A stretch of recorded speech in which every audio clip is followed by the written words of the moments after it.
la volonté de donner trop d'informations, la volonté de convaincre l'auditoire à tout prix, le manque de préparation, d'entraînement. Il y a également la peur d'être illégitime, le fameux syndrome de l'imposteur.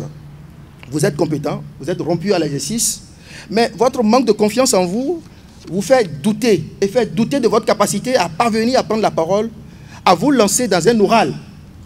Le trac est donc une émotion liée à la présence du public. L'émotion se produit à cause d'un déclencheur.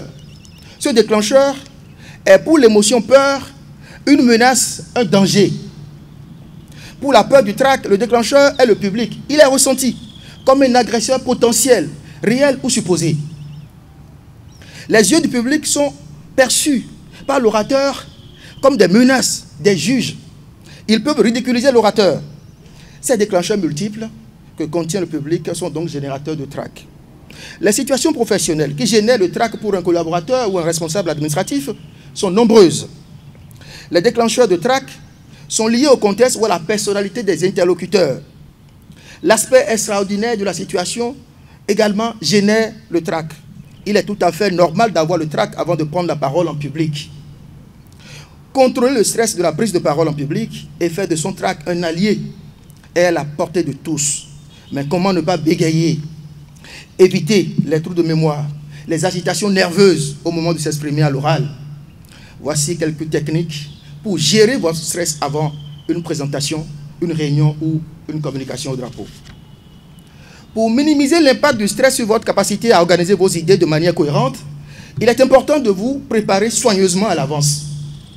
Pratiquez votre discours ou votre présentation à plusieurs reprises. Familiarisez-vous avec le contenu et établissez un plan clair pour la structure de votre discours.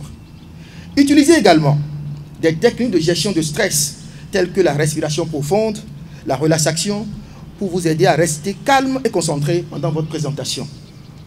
Vous craignez d'être un imposteur et pourtant, si vous avez été sollicité, c'est qu'on vous pense capable et légitime pour le faire. Travaillez votre confiance en vous. Dédramatisez la situation. Chassez de votre esprit l'idée que le trac est un signe de faiblesse ou d'incompétence. Plus de la moitié des adultes se plaignent de ressentir un trac excessif avant une prestation en public. Vous n'êtes donc pas seul et personne ne vous considérera comme un extraterrestre si on vous sent un peu ému dans ce type de situation. Le trac est avant tout un signe de motivation, d'envie de bien faire et une marque de respect pour l'auditoire. Et de toute façon, vous savez, l'erreur est humaine.